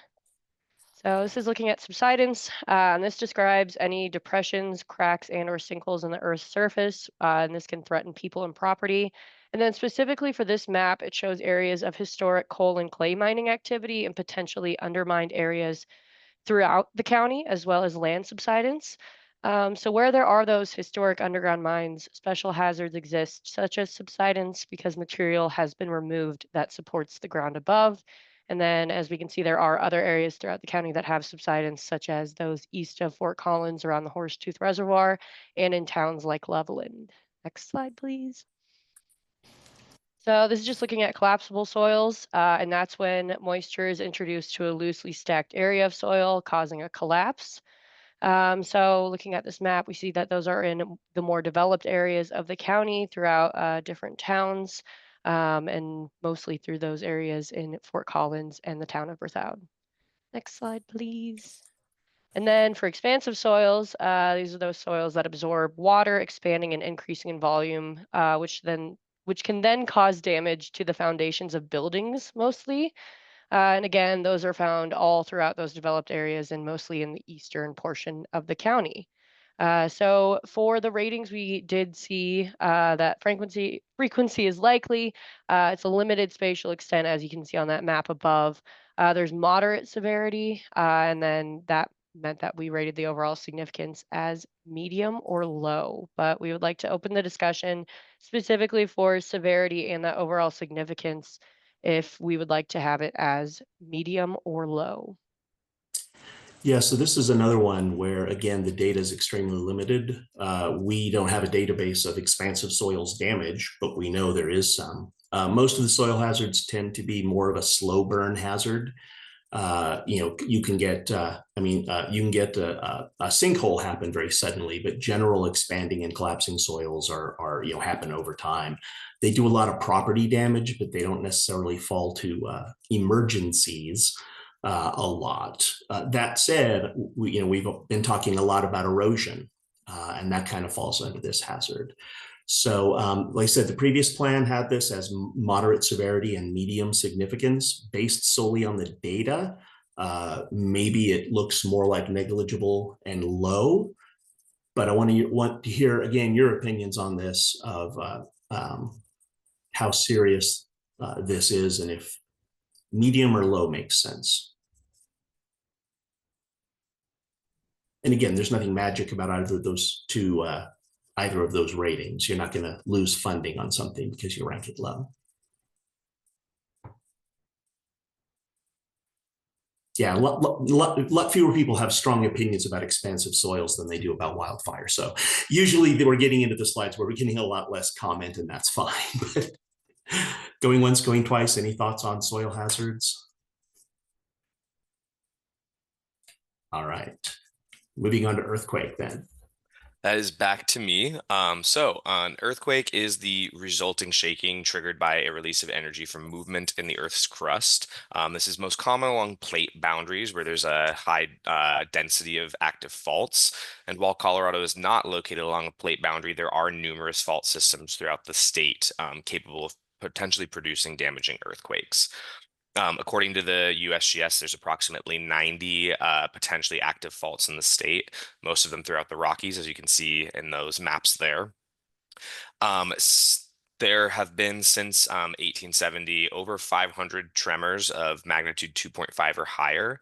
3.5 is around the magnitude at which earthquakes can be felt by people, with around 5.5 to 6 being the point at which we start seeing damage and widespread impacts. The largest earthquake in the state in modern history was actually epicentered in Larimer County. This was on November 7th, 1882, and it was estimated to have been a 6.6 magnitude. Next slide. Estes Park gets all the fun. Yeah. So earthquake, especially compared to earthquakes in Colorado, especially compared to the other Western states, is a significantly lower probability.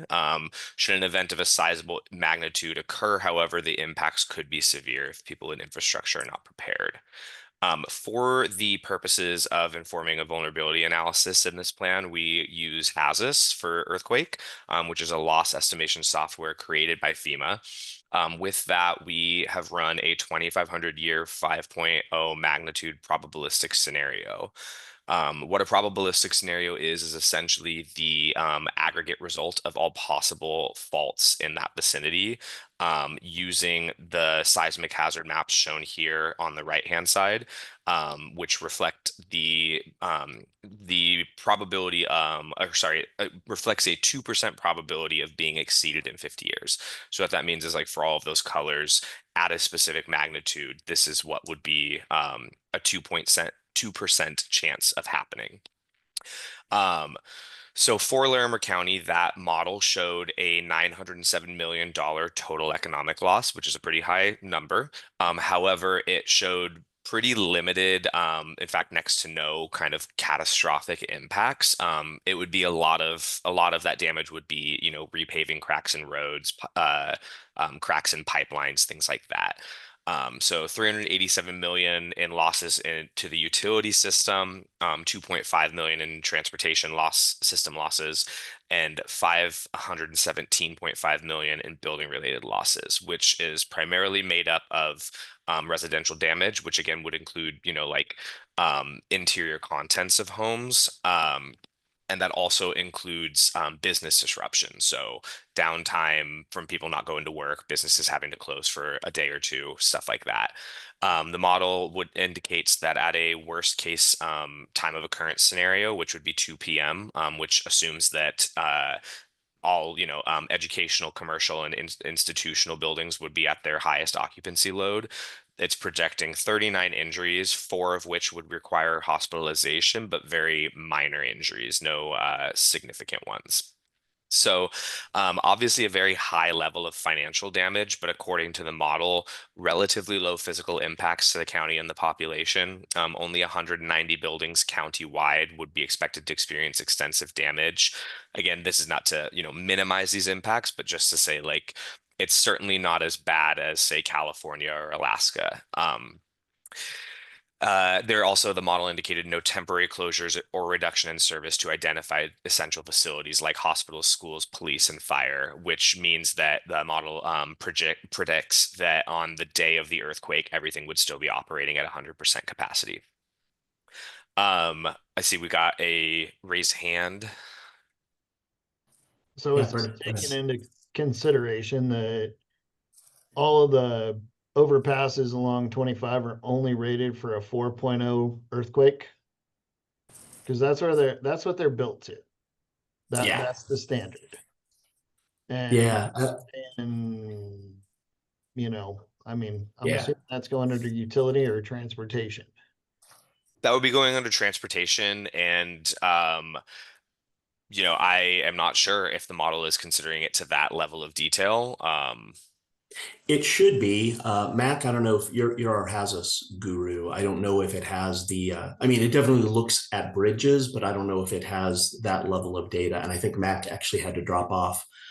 So I'm a here. good, oh, go ahead. Sorry. Yep. It's a great question. You know, we're just using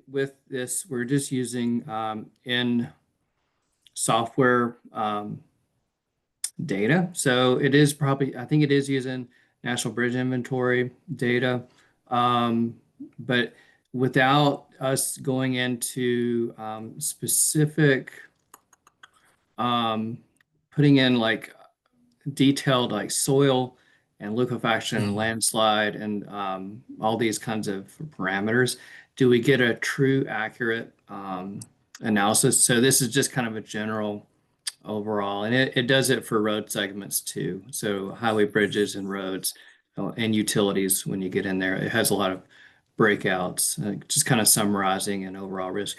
And you know, the 5 is kind of a default. We used to put it as a 7 just because we wanted to see like what if it was just a massive earthquake for the whole county, which it's not realistic. It's kind of in a cartoon scenario, but we're just trying to show the available risk. Yeah. So yeah, good question. The answer is sorta, but So was the yeah, as with everything, it's a model. I wanted to Sorry, go ahead, Robert. clarify something Mac had said. Oh, yeah. No, go ahead. Go ahead. Yeah, that it's a probabilistic scenario, so it's not based on a specific magnitude. It's based on the probabilistic shaking levels that's displayed on the maps here.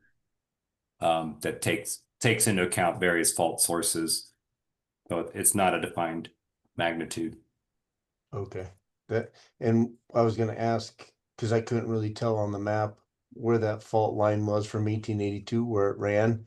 And I didn't know how close it was to the city or where it was at in particular. But when we look at, like you said, it was mainly residential. Is that taking into account the assisted and independent living facilities, the nursing homes?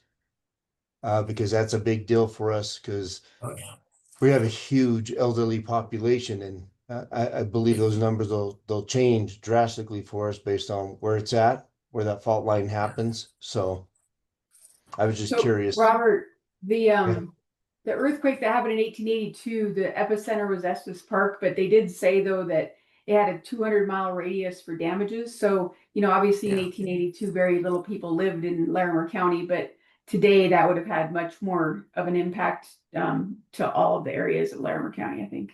Great, you had to say 200. It brings my house right into it. Thanks. Yeah, sorry. I told you you hate Loveland. I knew it.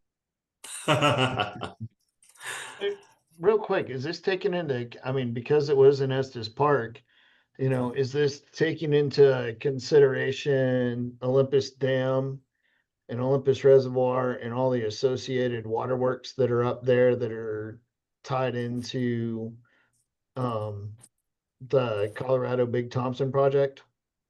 Yeah, That's a great question. I'd have to double check, but I believe the model does actually say it. It Yeah. includes the National Inventory of Dams as one of the things it references. Now, again, how far in the weeds the model gets on individual dams, I don't know. But Yeah, and I would like to add that there's a lot of debate among the scientists as to where the actual epicenter of the 1882 earthquake occurred. But the general vicinity of Estes Park is kind of where they landed up based on, but it was felt all the way over into Utah, up into Wyoming. Very widespread event, which obviously, if it would happen today, it would be much more damaging than it was back then. Yeah, just the infrastructure impacts alone. Jeff's our actual geologist, by the way, so thank you. Other questions or comments on earthquake? Again, kind of the definition of a low probability, high consequence event. They don't happen frequently, but when they do, they're bad or can be. Sorry, Chris, for you. I was just going to say basically that, yeah. It's an example of a very, comparatively speaking, very unlikely event to occur, but the consequences could be really significant. So because of that, we've landed on medium as far as the overall significance, but just want to gauge if anybody thinks it should be different.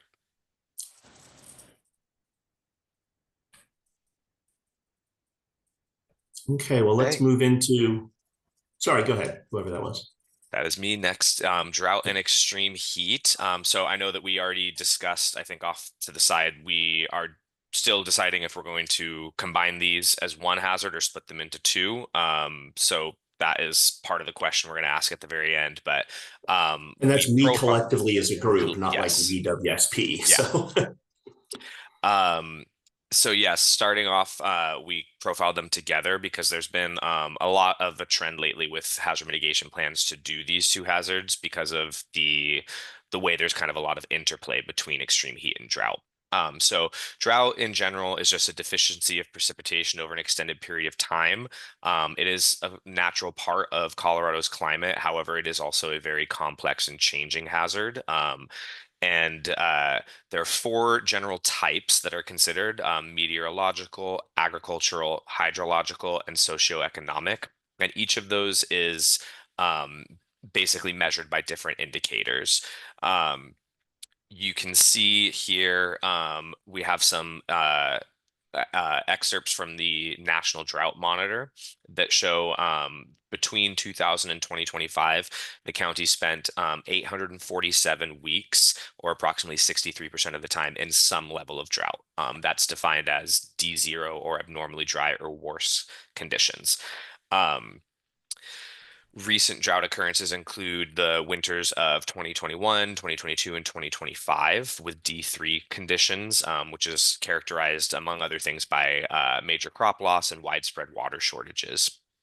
Extreme heat is a period of abnormally hot and dangerous temperatures.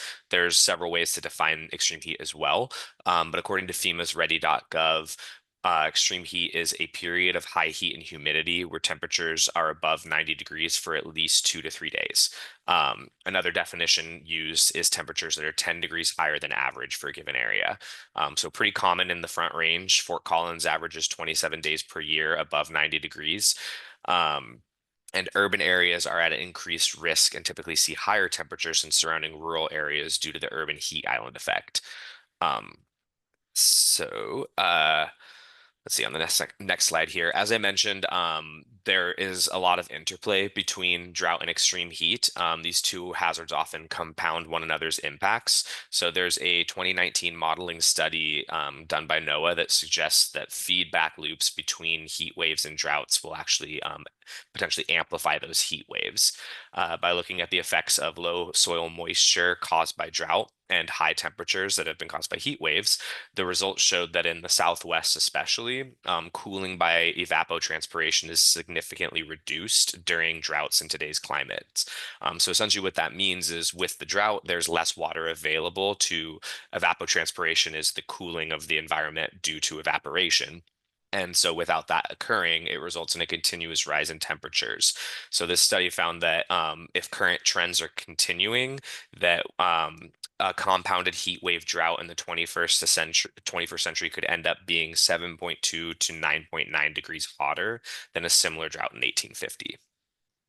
A lot of impacts of both of these hazards: economic losses, of course, from crop damage, public health issues such as impaired drinking water quality, secondary impacts like the increased risk of wildfires and floods, health concerns for vulnerable populations, including the elderly, unhoused populations, those with occupations outside, and increased strain on infrastructure networks like the electric network. So this was rated medium significance last time. Do we have any changes or input on this one? And similarly, do we feel that these go well together, or do we want to do drought by itself and like an extreme temperatures by itself? Yeah, obviously these two are related, but kind of the impacts are different, right? I mean, drought is mostly economic and agricultural impacts, whereas extreme heat actually kills people. So, James, we haven't heard from EMS yet. Hey, good to see your face, Scott. Thanks, man. You too. I I'd say you guess, too, but you of your camera. Oh, yeah, I guess you can't. My question is more from a process perspective, and I think you hit on my question with the separation of these two, in that one's more of an economic thing and one's more of a people thing. And right. From an EMS perspective, people things are our primary concern. Right. And I was wondering, with this being the hazard in question, but it really applies to all these, how does the impacts on people influence, sort of the mitigation strategies or the plans for earthquake and this and fires and all the other things? I'm trying to understand from a process perspective, how does that fit into the equation? Yeah, no, that's a good question, and obviously it does factor into that. If you if you memorized my slide at the beginning about the different benchmarks for different categories, one of the big parts of severity is not just property damage, but also injuries and fatalities. Again, it's not an exact science. We don't go into. I mean, we could go in. FEMA has the dollar for, I can't remember what the term for how much they say a human life is worth economically, right? So I mean, we could go in and add $9 million, I think. Yeah, like exactly. Yeah. So yeah, we're not even $6 million man anymore. We're all 9 million, but I still can't run that fast. Anyway, so it's a good point, and it is again, it's not an exact science, because there are some hazards that may have higher property loss, but lower human costs, which used to be one of the things. I mean, we're talking about 10, 15 years ago, even 20 years ago, is people used to say about wildfires is, yeah, they burn a lot of forest and occasionally lose some homes, but they don't kill that many people. Yeah, well, that's obviously no longer an accurate statement. So yeah, it's definitely a huge factor. And one of the ways to look at keeping or splitting this, let me ask, Bernie, I see you get your hand up. I'll get you in a second. One of the questions one of the ways I would put it to you is, looking at these ratings here, do you feel they are different for drought and for extreme heat? If we split them out, would those two be about the same? I mean, all our profiles, we will talk about both. Here are the impacts to people, and then here are the impacts to general property. Here are the impacts on infrastructure. Here are the impacts on the natural environment. So for all of them, we will discuss those. I think they should be separated a lot, because just the way that water comes to Larimer County is not necessarily just associated with a current heat index or lack of, even precipitation in the local area. There's some different things that do affect it. And so and both the timing and the impacts are different between the two. That's a really good point. Because you can have it be 100 degrees for, a month, and that's going to create some issues, but it could also have been not a drought year. It could be a very wet year. And so from a, hydrologic standpoint, you got plenty of water. So anyway, that's No, really good point, Rebecca. Thanks. Yeah, appreciate that. Bernie? I see a lot of people in the I chat are agree agreeing that, with Rebecca. you know, those two should be separate. But did you guys look at what's going on in Grand and Jackson counties for drought? Because that's where our water comes from. Yeah. Right. And, you know, when we're looking at that, are you looking at snowpack and some of that subsequent stuff as well? Yeah. Yeah, you're right. The droughts, particularly one of those that the problem may have it may not be lack of rain here. It's lack of rain in, you know, in the western slope or in the mountains. So yeah, I mean, from a mitigation standpoint, that's makes all the difference in the world, right? So no, it's a great point. But I'm asking, I mean, you know, when you're looking at this, did you take into account Grand and Jackson counties within the drought? We do that, yes, in the plan. We just didn't include that in the slides here, but that is something that is definitely considered extensively and talked about, is the fact that drought is very much, especially compared to a lot of the hazards in here, it's very much not a localized phenomenon. It's regional. Even at the county level, is pretty hard to say that it's just happening to one county, you know. Kind of to Rebecca's point, you know, most of our water comes from Grand County or Jackson County. Right. You know, through the Colorado, the Fraser, you know, and some other, you know, rivers. And if there's drought over there, or, you know, no snowpack, that kind of stuff, then that's going to have definite impacts over here. So right. Just asking if it was, you know. Yeah, the U.S. Drought Monitor. Sorry. Yeah, the U.S. Drought Monitor looks at all of that stuff and specifically looks at where's the water coming from and where's it going. So yeah. Well, yeah, but I mean, the drought monitor is set up, you know, county. What you can do county by county, and that's what I'm asking. When you guys are setting this up, did you look at Grand and Jackson County? Yes. In conjunction yes. with Claremont? Okay. Yeah. What seems like sense of the room is to split them out, which I think makes sense. One other possibility, Scott, too, might be putting it under the extreme heat under severe summer weather. Yeah, that's also a possibility. In the same way that we currently have extreme cold under winter weather. So we'll have some discussions with OEM as far as what makes sense. Again, where you draw the line of what fits in this box and what fits in this box is always going to be arbitrary. Yes, extreme cold, polar vortex, yeah, absolutely part of winter storms, definitely. So yeah, we'll take a look at that and have some discussions with OEM. But the only thing I would say is if you split it out as a separate hazard, that means you have to have a mitigation action for it. So just, you know, keep that in mind. But but yeah, we'll talk with OEM. That's a good discussion, and I think it's a really good point about that. The not just are the impacts different, but the time frame they happen in is completely different too. So. Cool. All right, let's move on. And I think that's it for the natural hazards. Whether a pandemic is a natural or human caused hazard is debatable, but under the Stafford Act, it's not a natural hazard. So who's going to tag into the ring and talk about pandemic and infectious disease?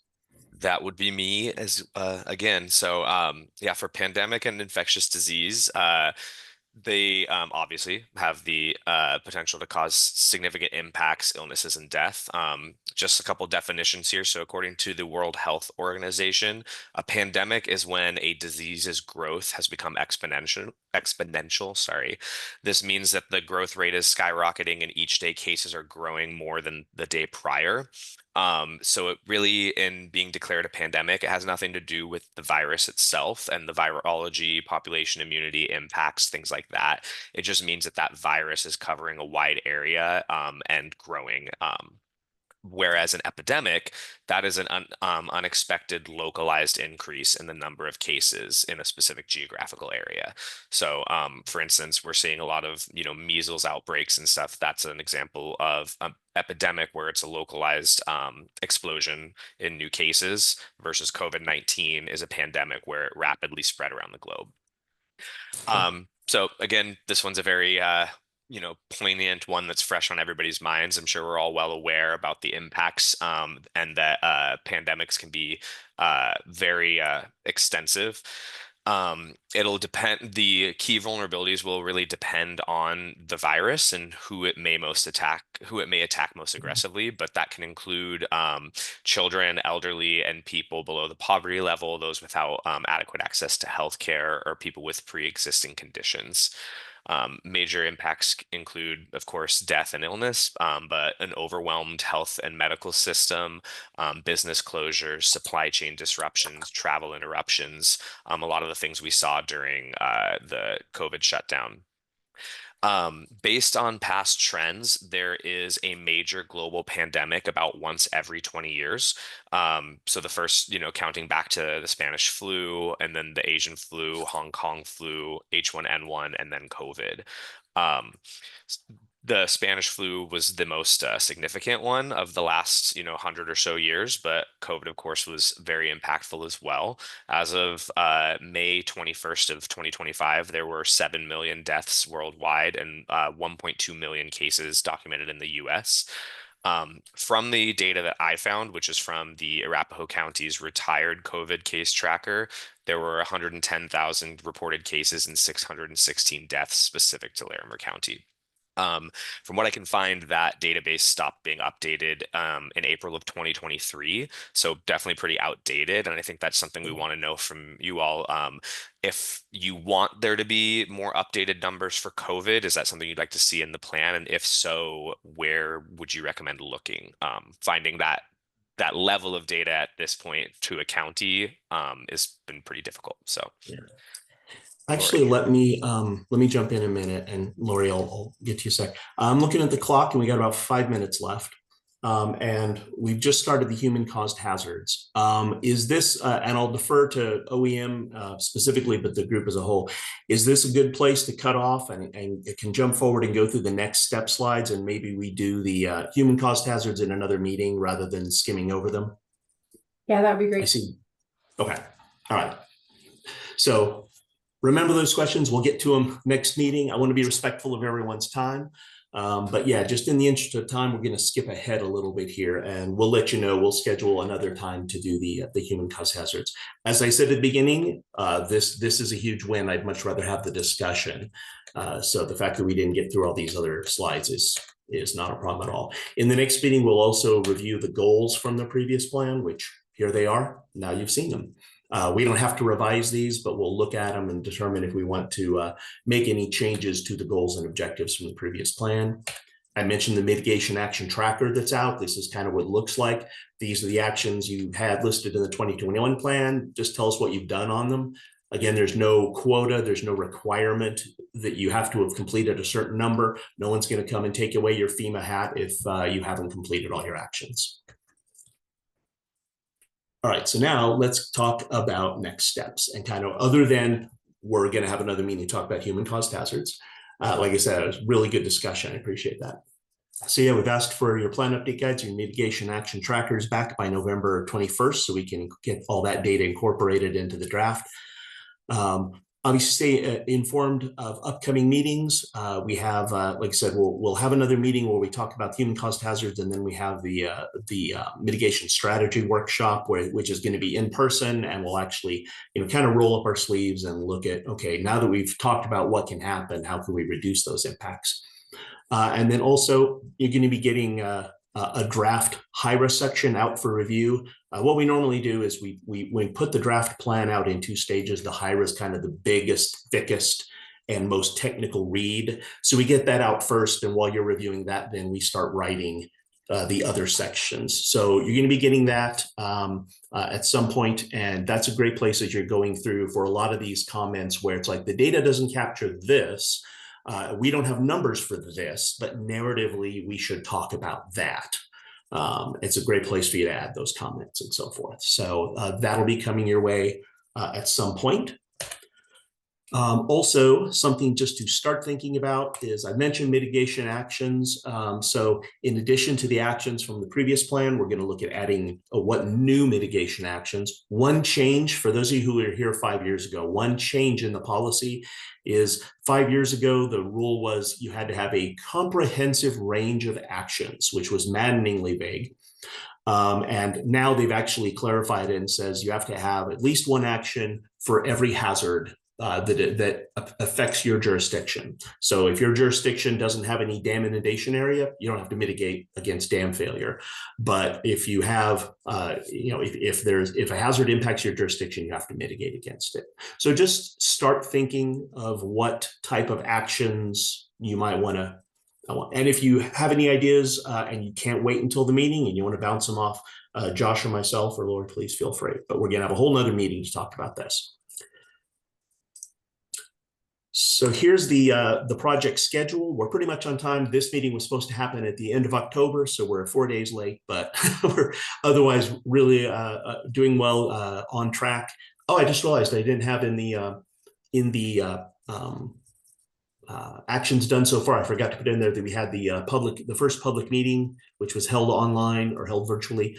If we haven't, Josh, I can't remember if we sent around the recording of that for folks. If we haven't, we'll get that and send that around. But basically, as you can see here, the next thing that we have scheduled is our third planning meeting, which is on the mitigation strategy. We're probably not going to hold that like Christmas week would be my guess.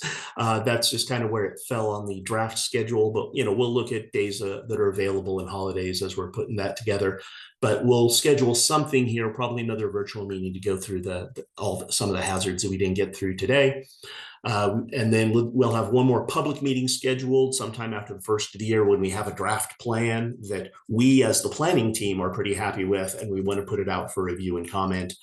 And then it goes in for state review and then goes to FEMA for review, assuming that at some point FEMA will be back to work. At some point the government shutdown will end.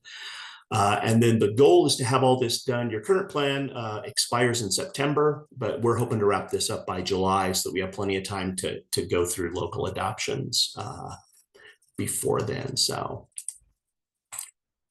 what questions do you have for me? Like I said, that's 3 o'clock. So we're kind of right on time, but if anyone has any comments or last parting thoughts. Oh, thanks. I see Josh posted the link to where those recordings are on the website. So thank you. Thanks everybody Lori for all or your Josh? comments today. Appreciate it. Yeah, this is that's a really good discussion. It's really helpful to us. It's also, man, there's nothing more boring than me sitting here reading slides to a camera and getting no feedback. So never apologize for talking too much. And like I said, I've worked with Larimer. I was pretty sure that getting y'all to talk wouldn't be the problem. So thank you all. I know 2 hours is a big lift, but I really appreciate all your input and your participation. All right. Thank you all.